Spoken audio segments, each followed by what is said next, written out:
In the heart of Jaipur, a child was born. Little did anyone know, this child would grow up to be one of the most notorious serial killers in India's history. The year was 1949, a time of post-independence optimism, a time when Jaipur, the pink city, was blossoming into a vibrant metropolis. Among its bustling streets and enchanting bazaars, in a humble household, a boy was born. He was named Shankariya.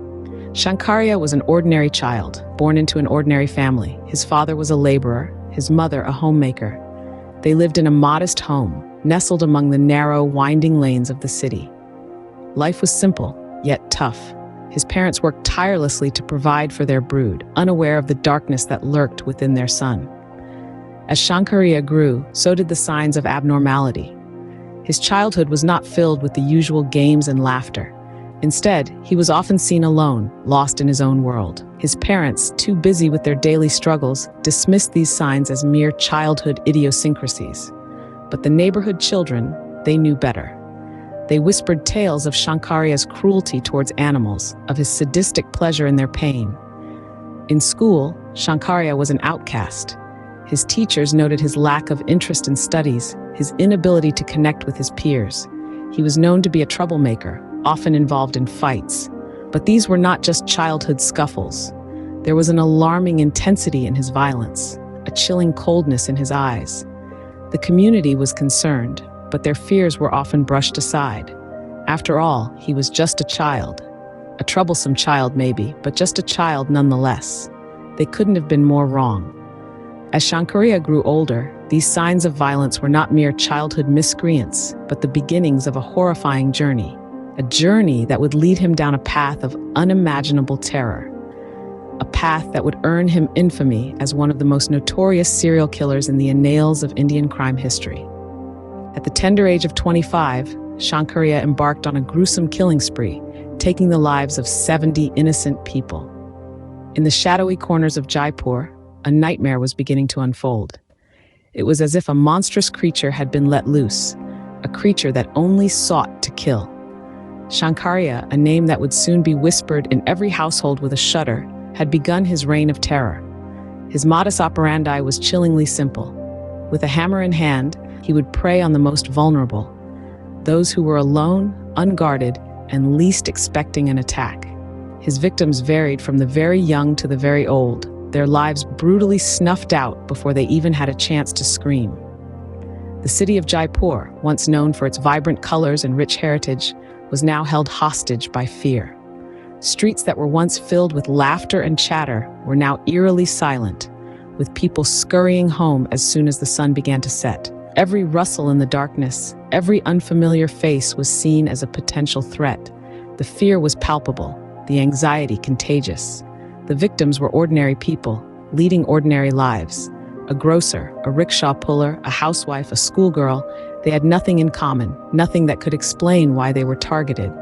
Their lives were brought to a sudden and violent end, their dreams and hopes brutally crushed under Shankariya's hammer. Each murder was meticulously planned, each attack precisely executed.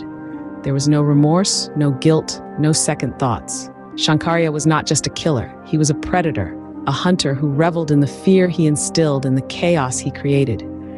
His name became synonymous with dread, with every new sunrise bringing with it the fear of another victim, another life lost. The community was gripped by a terror they had never known before, a terror that was personified in the form of Shankariya. Each murder was as cold-blooded as the last, a grim testament to Shankariya's deadly determination. The reign of terror, however, could not last forever. The law was closing in on Shankariya. Police and law enforcement were relentless in their pursuit of justice.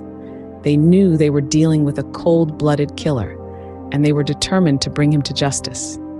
They worked tirelessly, piecing together his modus operandi, connecting the dots that led them to the doorstep of the monster terrorizing their city.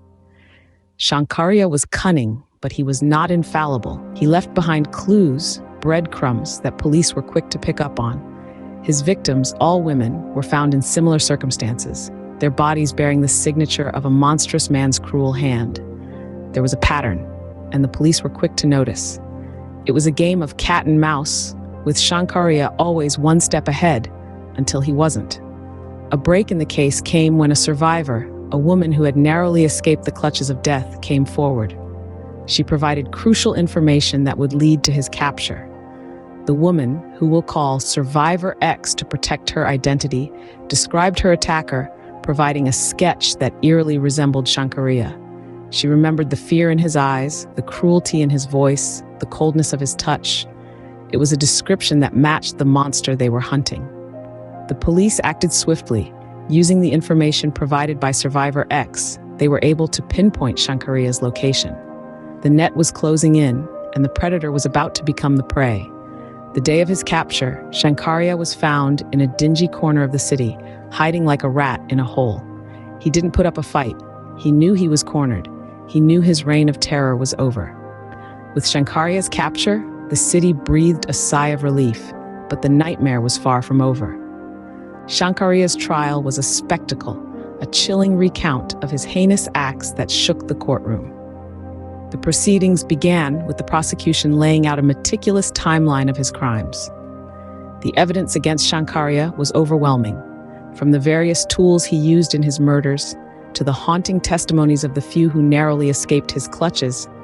The courtroom was gripped by the chilling reality of his violent spree. The trial quickly became a public sensation. People from all walks of life, both in Jaipur and across the nation, followed the case with bated breath. The media painted a stark picture of Shankariya, the man who had killed 70 people by the age of 25. The public demanded justice, and the court responded in kind. The defense had little to work with. Shankariya's crimes were too numerous, his guilt too evident. Conversations about his upbringing, his mental health, and the society that had shaped him fell on deaf ears. The sheer magnitude of his crimes overshadowed any attempt to humanize him. When the verdict was announced, it came as no surprise. Shankariya was found guilty on all counts. He was sentenced to death by hanging, a decision met with widespread approval.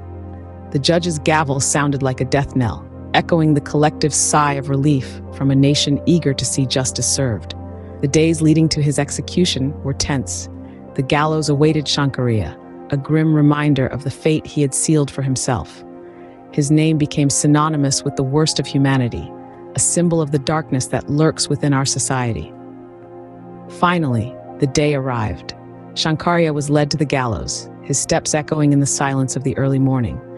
The noose was placed around his neck, the hangman's knot a stark contrast to the cold, emotionless face of the man it sought to silence. At the age of 27, Shankariya met his end at the end of a rope, paying the ultimate price for his monstrous deeds. Shankariya's death marked the end of a bloody chapter in Jaipur's history. The hangman's noose brought a chilling silence that echoed through the city, the ghastly tales of his deeds fading into a grim memory. Yet, the aftermath of this monstrous saga was far from a swift resolution. For the families of the victims, Shankariya's execution brought a semblance of closure, a bitter end to a nightmare that had haunted them for years. They had seen the face of their loved one's killer, and now he was no more. The justice they had longed for had been served, but the wounds he inflicted were deep, the scars permanent. Their lives were forever marked by the shadow of a man who had become a symbol of pure evil. The city of Jaipur, too, bore the indelible imprint of Shankariya's reign of terror.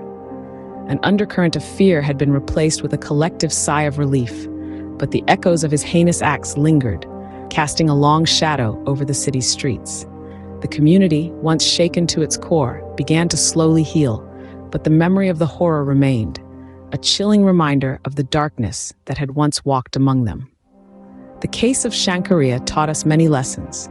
It served as a stark reminder of the importance of vigilance and the need for robust law enforcement.